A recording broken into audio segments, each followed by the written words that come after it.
the Twitter.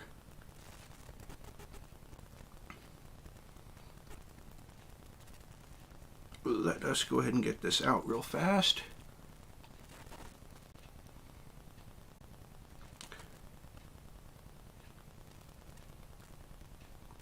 Wait and see who's gonna see who's first in the live chat today.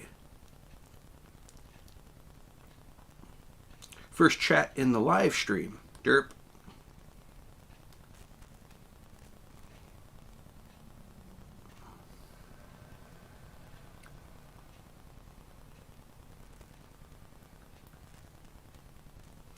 All right, get that back up.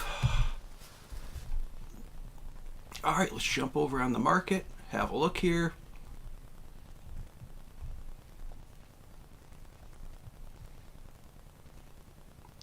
Okay, we're on the 5 minute there. Let's pull up the 1 minute. Let's kind of have a look at this here,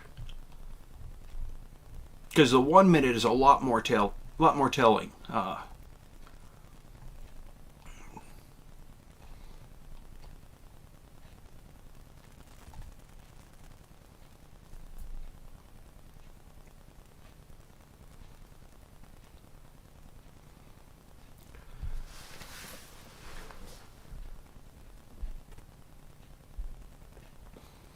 Moving upward again.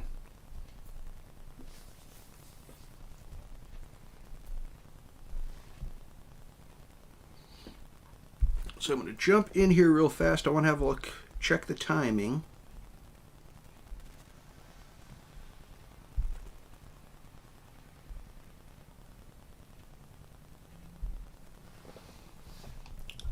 So how is everyone doing today?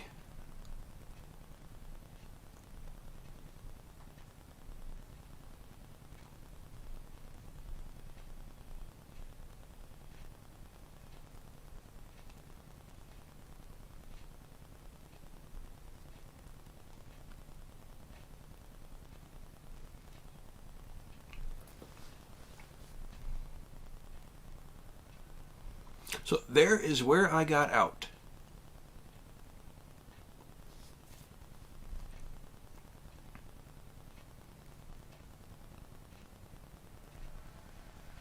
And what were we at on this candle? I don't remember the exact price.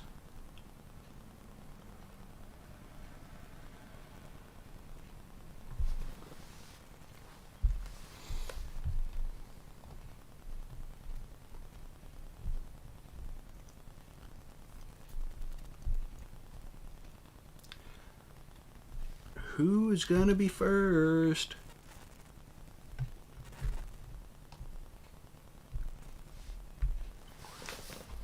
I know Paul's got it. Hey, Riptide, how's it going, man? How about this run we've had today? We got Riptide, we got Wrestler in here. Morning, guys. Well, actually, afternoon. Yeah, morning or afternoon, depending upon what time zone you're in right now. If you're to the west of me, it's still good morning there. Hey, DD214, welcome, man.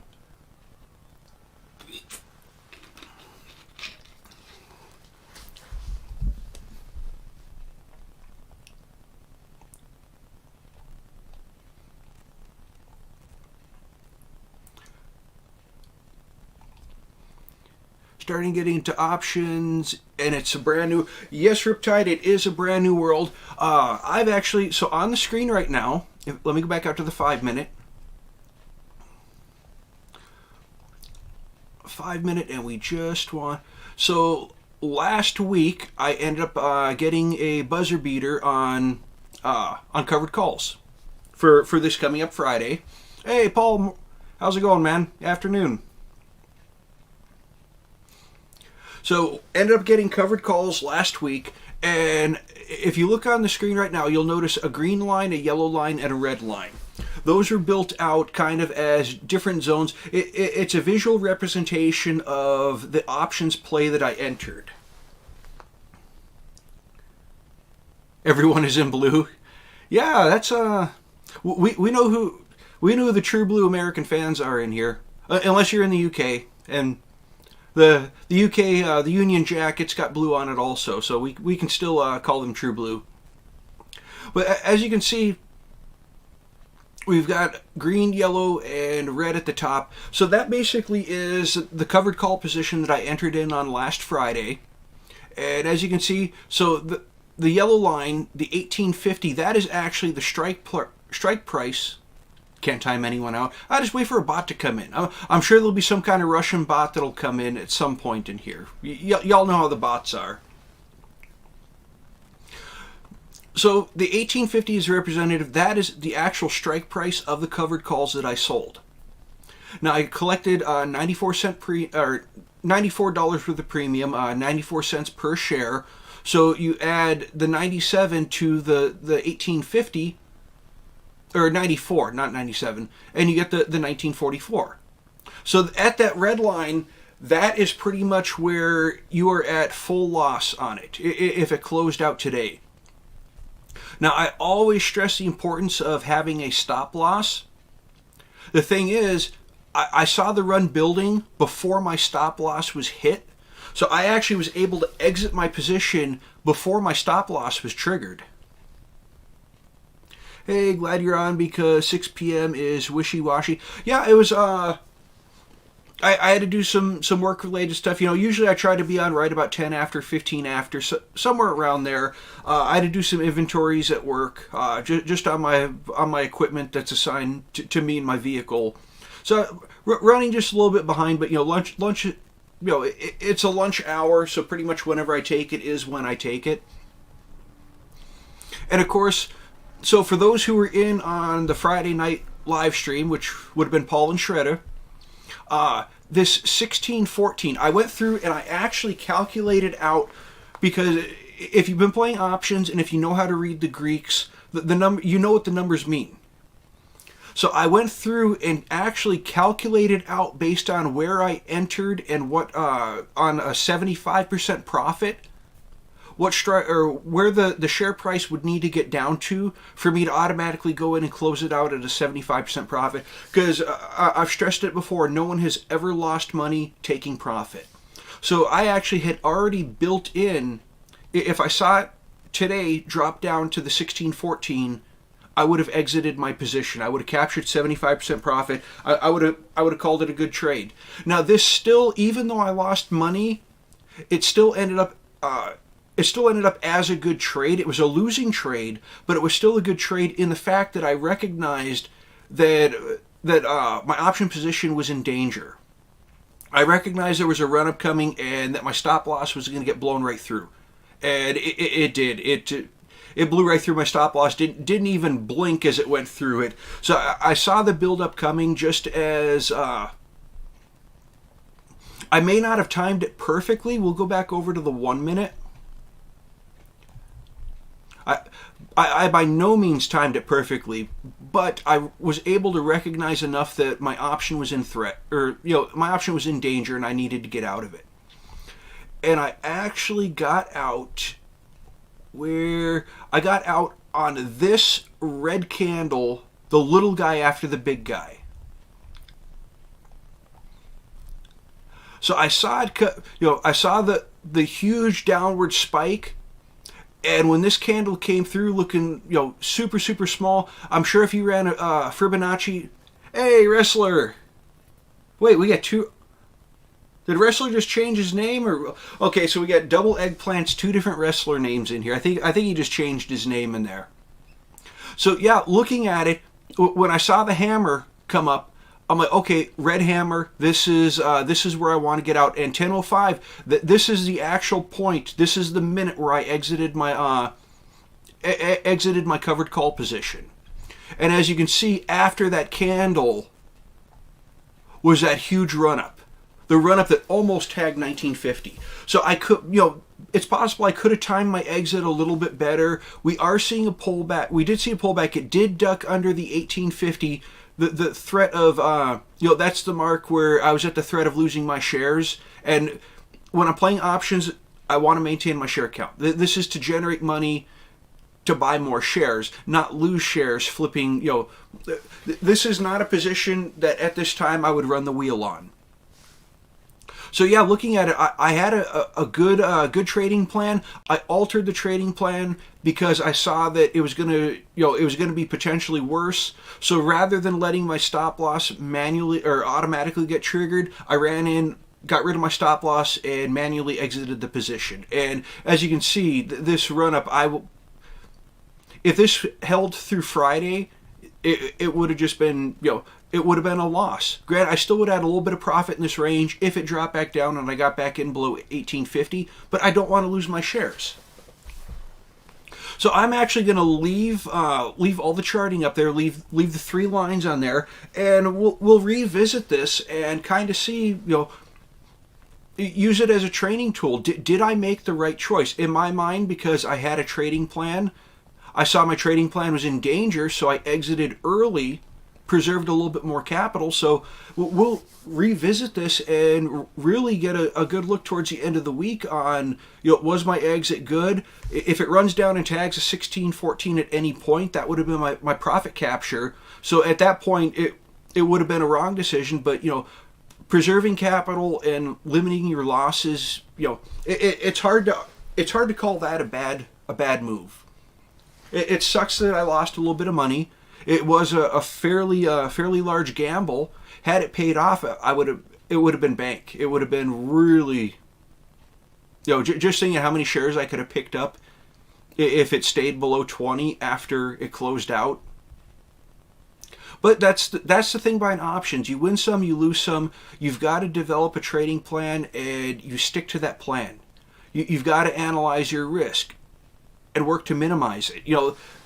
That's a huge part of it. And of course, Riptide, I don't want to scare you off from options. It's this was a super high risk gamble. It was a conservative one. I did not risk my entire position. I risked more than I usually do on a covered call play, and I went for a little bit tighter margins because I was anticipating a huge downward volatility spike to open the market. It never showed up. And I saw right away that it never showed up, and I knew going into it that if I didn't see that spike, I had to find an exit window. So yeah, when I saw the hammer candle, when I saw that hammer after that huge red, I'm like, this is my exit. It's fixing to turn. It's fixing to run. So yeah, pretty much that was, like I said, it wasn't a perfect exit, but I timed it as best I could.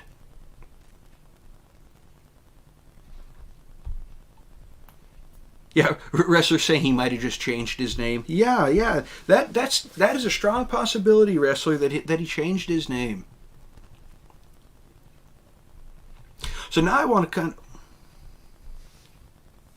not scared, just learning with small amounts, buying calls, staying with 3 weeks out, but trying to close in 1 day. Yeah, that is within 1 day or potentially, if you know, depending, a lot of it comes down to your theta. If you've got a nice super low theta, it'll buy you a day or two.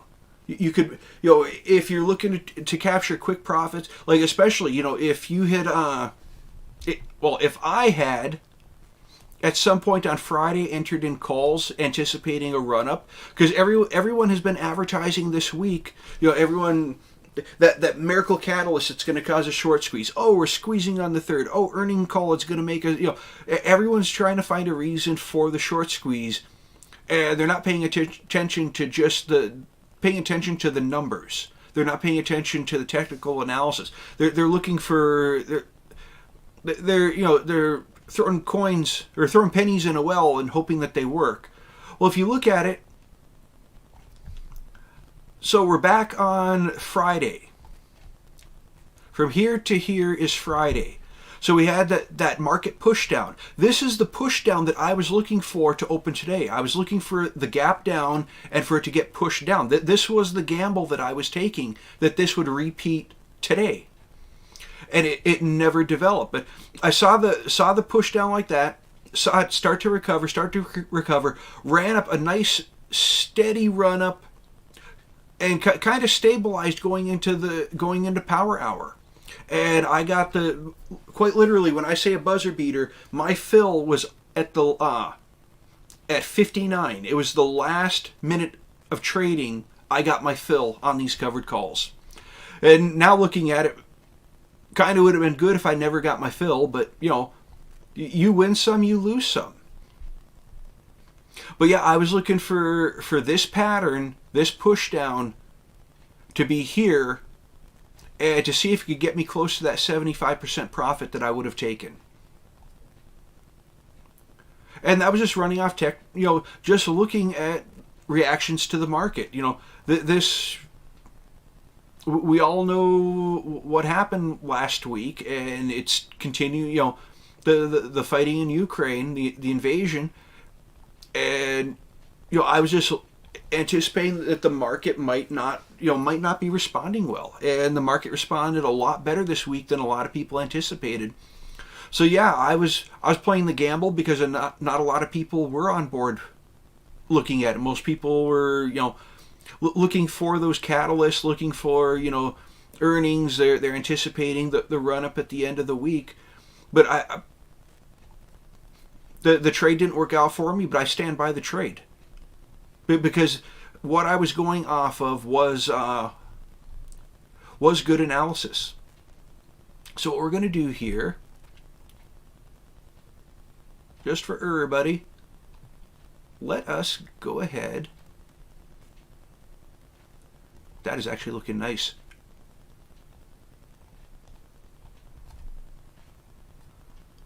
Of course, we're on the 1 minute, so when I go to the 5 minute, it's not going to want to play nice. Bought calls on PROG, $1.50 strike, April 1st, up 33%. Yeah, PROG calls are... I will not get suckered into PROG, though, because if I buy PROG calls, it's going to turn around and start running downward. PROG does not like... PROG has a personal vendetta against me, so I'm happy that you're up 33%. Did you capture, or are you just up? Let's see, PROG, you were looking 1st of April. April Fool's calls, really? Riptide, April Fool's? That is kind of funny.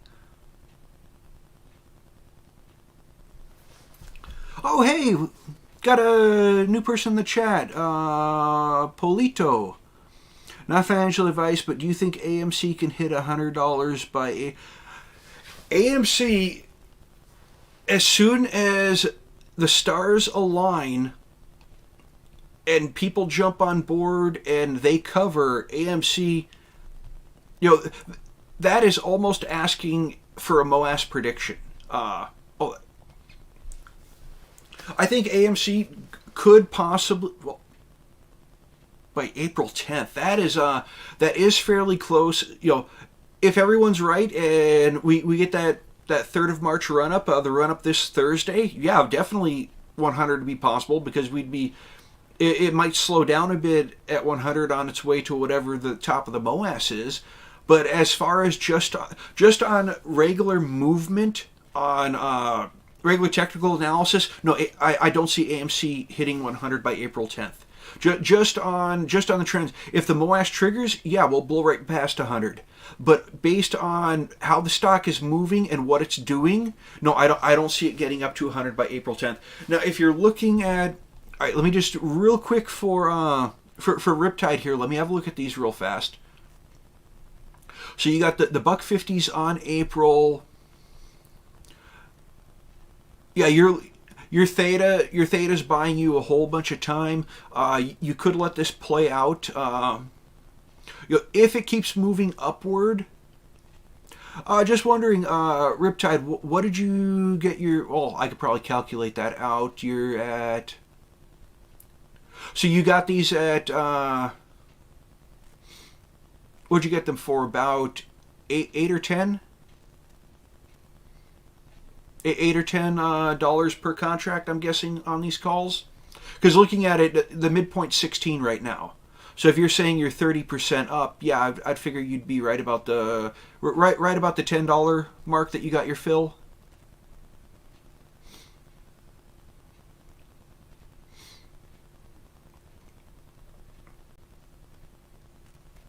Yeah, those are pretty decent. You've got time.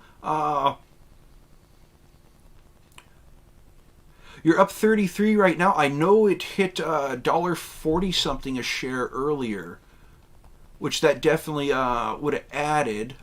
PROG, yeah, up to $1.47 earlier. So you're probably looking at a really, really good exit in this zone right here. After it ran up, spiked, pulled back, and started trading just a little bit sideways for this half hour right here. Or is that a full hour? Yeah, it's a full hour there. When it started to trade sideways here, you could add a good exit right there. But yeah, if it gets another boost like it did today, you got filled at 17.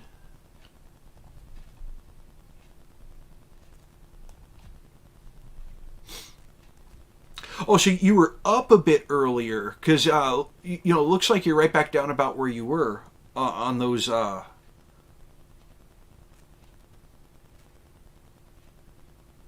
if you got filled at 17 and they're still worth the $15 to $18 range, your 17's right in the mid six or 16's in the mid. Last was at 17, so you're neutral on those right now. If you get another good run up.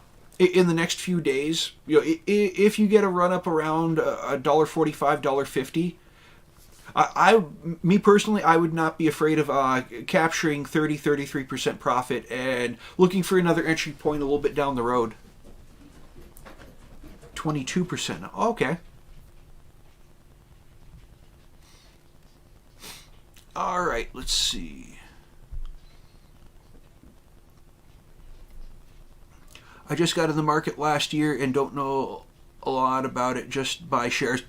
Yeah, there's absolutely nothing wrong with that. Yeah, I just got in the market last year too. I put in a lot of hours studying, and mainly studying options. I am a long-term holder on AMC, and I have a decent share count, and I use that share count to try to generate money on the side with covered calls. But there is absolutely nothing wrong with just buying shares. There is nothing wrong, grow your portfolio, grow your share count. Oh, who's going to get them? Who's going to get them? Sidious, how's it going, man? Long time no talk. Just I could smell your hair one of these days like Joe. Whoa. Yeah, that's kind of weird, Sidious. That's,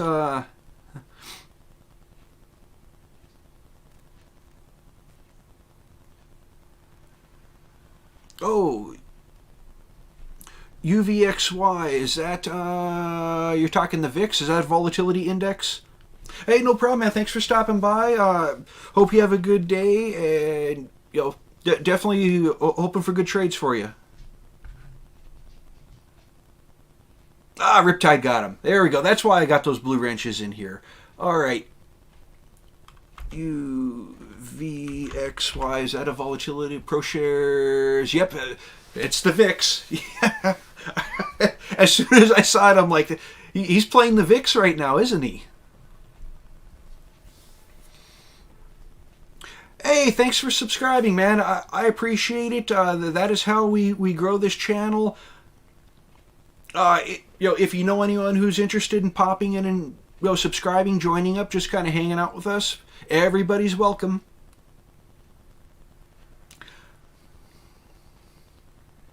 Now, I personally don't play the VIX. I will straight up play the SPY.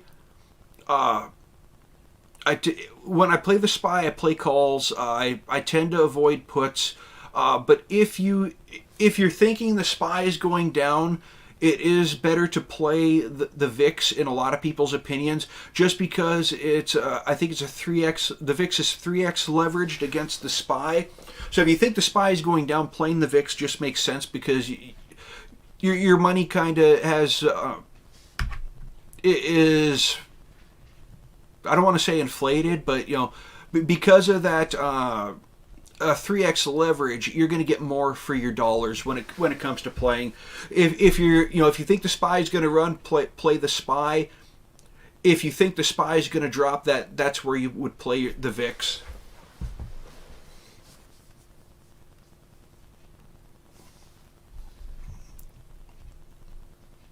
Bought some shares. Well, if you bought shares on the VIX at 1632, so you got in last week, and it's over 18 now. Let's jump over. What is the SPY doing? Whoa, yeah, that's yeah, good call on jumping on the VIX. That's look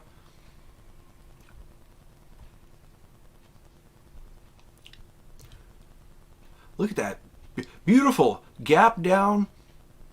That early market volatility ran back up, filled the gap, and now we're actually seeing the price movement of the day. Now we're seeing what the SPY really wants to do. But yeah, that gap down.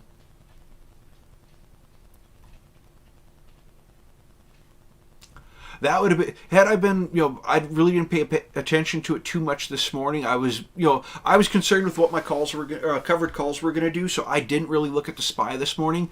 Had I seen that, I probably would have jumped in on some calls here on the SPY, waited for that gap to fill, and as soon as it ran up and filled that gap, I would have exited that position.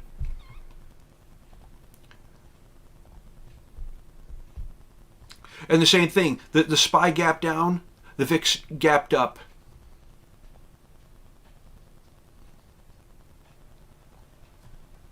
Now, are you going to hold those shares on the VIX? Are you going to hold that longer, or are you looking to get out of there? Let's see what we got. Yeah, got that. You're going to have one big volatile account. Thanks, man. Have a good one. No problem. Thanks for popping in.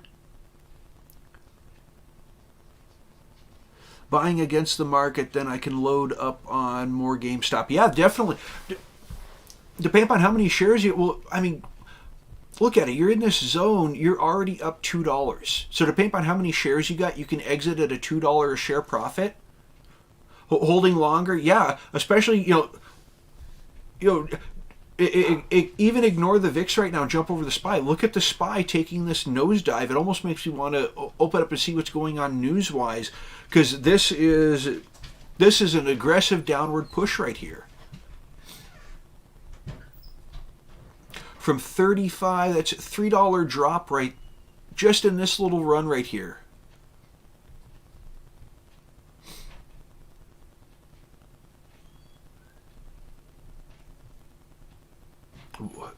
Something halted?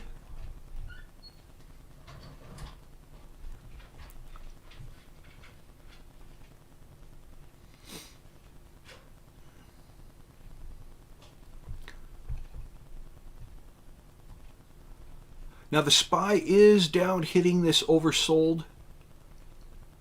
It is dropping down, hitting the 30 on the RSI. So you could see it start to pop back up. So of course in the VIX people always talk about, we've heard the talk about, AMC has a negative beta against this, AMC has that. The only time that things like that actually play out is if you're comparing the SPY to the VIX, because they tend to always move inverse to each other. So of course you see the SPY was getting right down to the oversold territory below 30 RSI.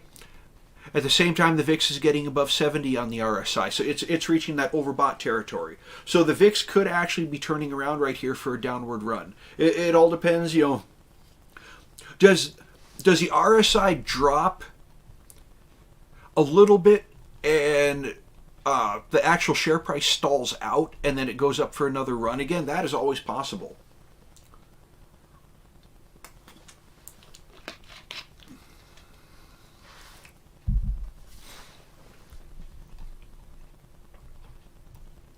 Yeah, but you're definitely making some good money on buying those shares. And if you got it last week, well, I'm assuming you got it last week because it hasn't been low enough for you to get that kind of fill this, today. So yeah, that's definitely looking good for you. So much uncertainty in the market. CPI data will be horrible. Job participation bad. COVID. I said that word. Cerveza is here, last I checked. War is happening in the background, but hey, what do I know? Yeah, that's... Yeah, I heard Interpol is actually joining in the search because All mention of Cerveza has vanished from social media.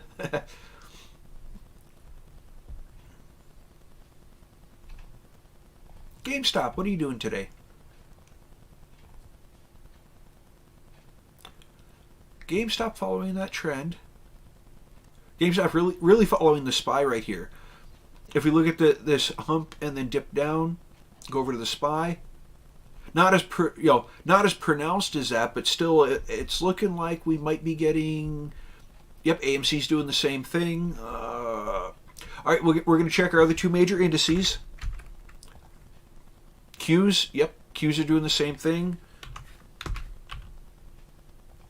And the Russell, same thing, yep.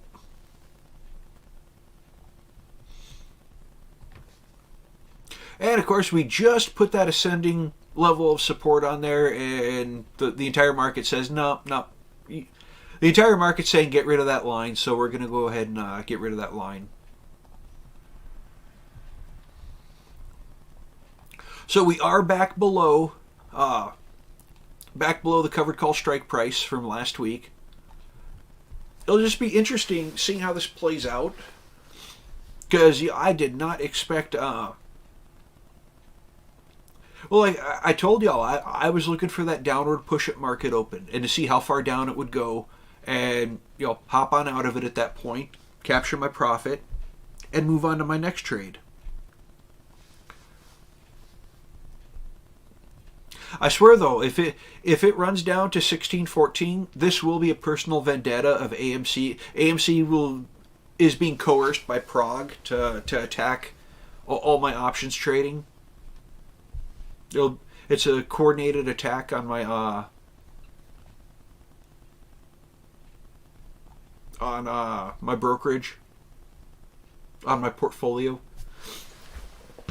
Which, of course, the rest of it is doing absolutely wonderful right now. It was doing wonderful this morning, but with the market pullback, I'm kind of interested in seeing who else is pulling back.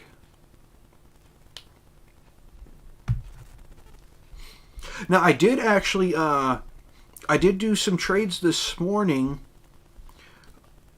Who was that? I ended up on the peak. I dropped some of my shares of ExxonMobil just because, free up some capital. It had ran up. I was up something like 36 or 38%. So I was like, okay, I'll go ahead and dip right now. I'll duck out of that position because I'm up huge. Oh, wrong stock. What are we looking at?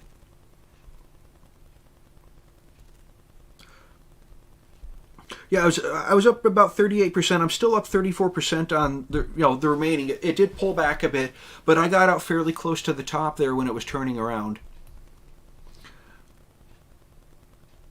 We pulled out of, since we did not want to participate in conflict. This whole thing is going to be different. Our country's so weak right now. Yeah, high times all around. The thing is, from what I've been seeing, I do know that Poland opened up their border. Poland is sending ammunition. Germany is sending anti-aircraft surface-to-air missiles, shoulder-fired. I'm guessing something like a Stinger. We're talking about sending. I think it was last night it was announced that we're going to be sending Stingers over there also. The key is. And of course, it looks like the rest of NATO is going to be joining in with air support. And the key thing is getting control of the skies. If NATO and Ukraine can control the skies and basically prevent any kind of air support for the Russians, then the forces on the ground will be helpless against airstrikes. And that's the key thing right now is getting some kind of defensive surface-to-air system in there and clearing the skies of anything Russian. That is going to be one of the key things going forward, because their tanks are there. There have been many stories, many reports, many pictures of tanks and APCs out of fuel. Well, the ground forces, if the vehicles are running out of fuel and the infantry on the ground has no vehicle support and no air cover, then this is going to be over. This is going to be over real quick. Yes, I not only do I do market analysis, but whoever controls the sky controls the ground. Yes, Riptide, that is 100% correct. That's, when it initially kicked off, I was already saying that NATO need to establish a no-fly zone. Anything Russian doesn't stay in the air. Anything in Russia firing, anything in the air in Russia firing towards the ground in Ukraine doesn't need to be in the air anymore. It's establishing air superiority is perhaps the most important mission right now, because not only is it what aircraft can do as far as carrying ordnance, aircraft can also spot for artillery. So yeah, it's whoever controls the air, that is the key. But Riptide, I have a love-hate PROG. Yeah, that is PROG with me. PROG loves when I have shares. It does not like when I have options. Not to be political poopy pants is just going to continue. Doesn't care. All it takes. And our market will start taking things serious. Yeah, I have views on that I cannot cannot speak on.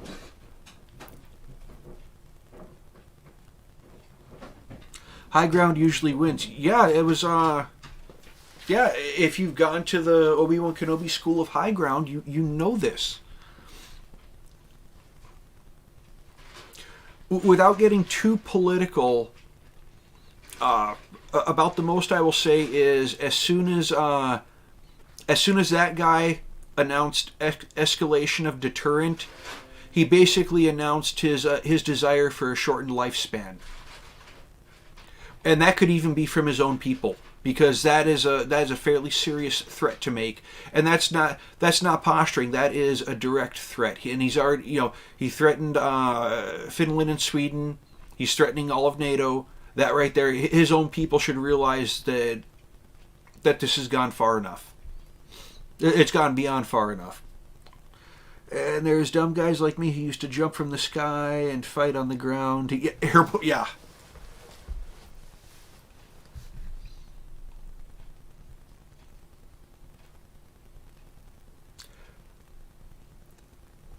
Yeah, never jumped from airplanes, but I've hopped from a helicopter or two in my time.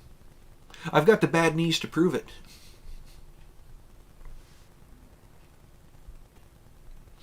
So who else? Let's look in the market. See, oh, no surprise, uranium's doing good right now.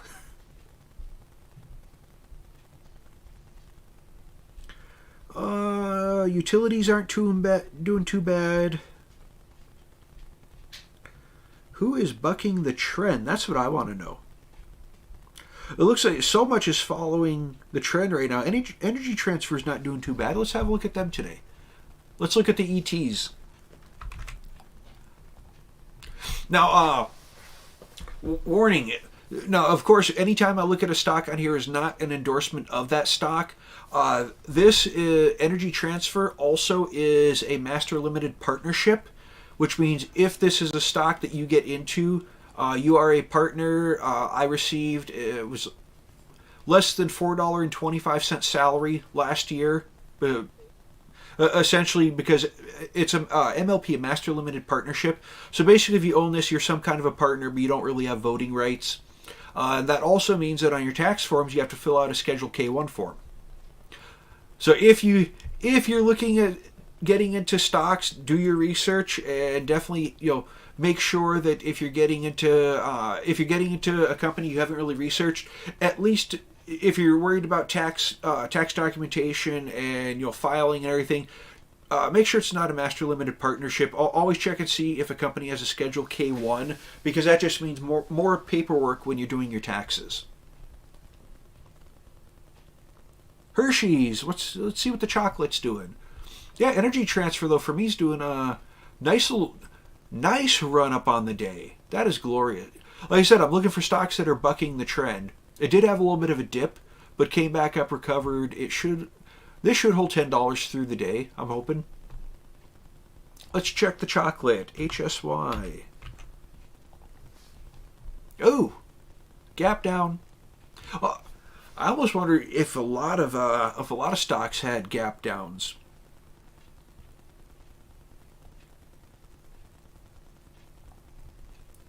Gap down, ran down to just shy of 200, back up. Well, it's not really that wide of a range because, yeah, from 200 to 201, that's not that wide. So it was definitely looking better earlier in the day, pulling back. Let's see if the market can get a bounce, though. We're on that. Let's check. Yep. Okay. So SPY almost lined up exactly perfect. Matching. So Hershey's following the overall market. A lot of stocks will. We're too busy trying to force people to use 50 different pronouns. Not to mention all the stimulus money that was printed. Enough to fund two different to our country. Yeah, that's yeah,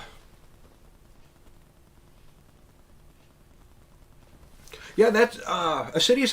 That is why I'm here, because I hope all of us make money, and if people are looking for information on ways to make more money, I hope that I provide good information to them, and they use it and figure their strategy, and based on figuring their strategy, that they start printing.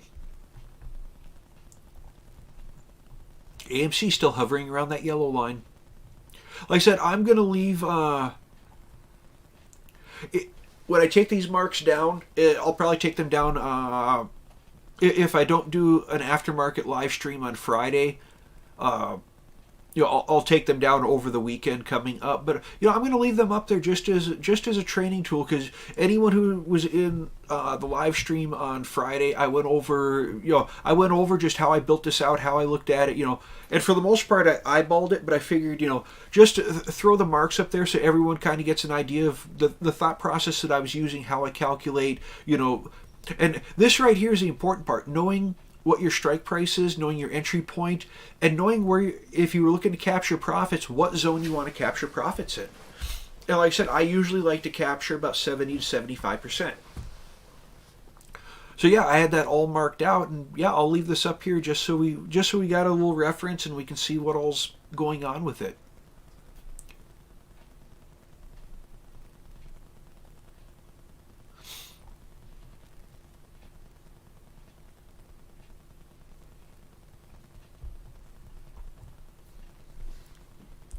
So what else do we have going on today in the market right now? Really, you're looking kind of different right now. Let's check out Stos.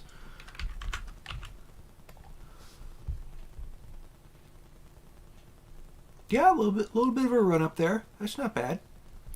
Big gap down, following everyone else, but that. It's a good thing I didn't see that before. Oh, I'm still up on that position anyway.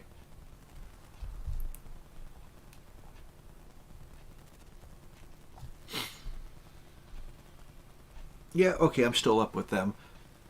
Was getting kind of worried. I saw, nice and flat, little bit disturbed, more disturbed, gap down with the market. But looks like it's recovering nicely. This is part of my long-term dividend portfolio. That's just kind of why I was... But I noticed it wasn't looking like everybody else. That was the key of why I wanted to look at it. Sometimes you just gotta... If you see something that's not behaving like the market, you kind of want to know why. Just kind of have a look at it, and... It's even different from the rest of the financial investment type, because I kind of, on my portfolio, I've got everything blocked into just so at a glance I can look at the different sectors of it.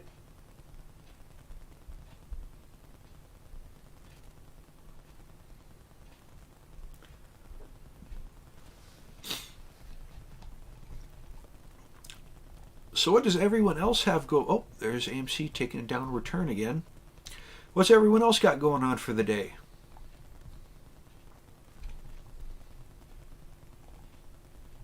Okay, SPY's downturning also. Yeah, it looks like AMC has fallen in lockstep with the SPY for the day. I would just, kind of look and see what the market's doing, what the overall market's doing, and just kind of see AMC doing the same thing. I almost wonder, because I'm a glutton for punishment,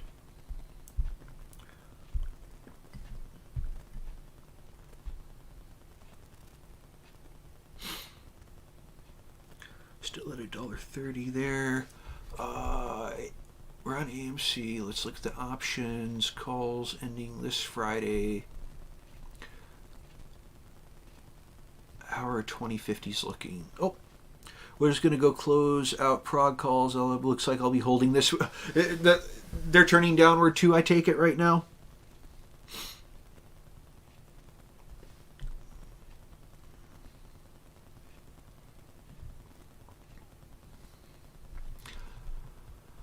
Oh, chart PROG. Yep, PROG turning down also. They're turning down for what?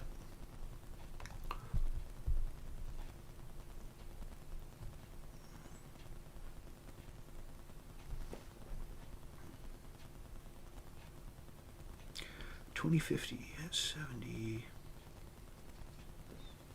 God, do I chance it?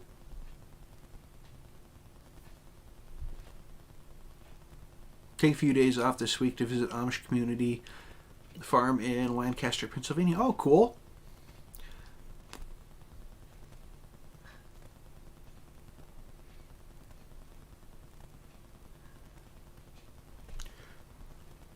Yeah, hope you have fun on that. Just kind of get away from it all for a while. Oh, hey guys, we are at that time right now. I just happened to look over at my work phone. I want to thank everybody who came by today and took a little bit of time out of your day to hang out with us. Assidious Riptide, DD214, Polito Wrestler. Who else? Paul was in chat today. Shredda. Thank all y'all for. I said Riptide. Yeah, I said Riptide. Yeah, thank all y'all for coming by, spending a little bit of time of your day. I will catch y'all in Clay Bros a little bit later on. And I wish all of y'all good health and good trades. And I'll catch you next time.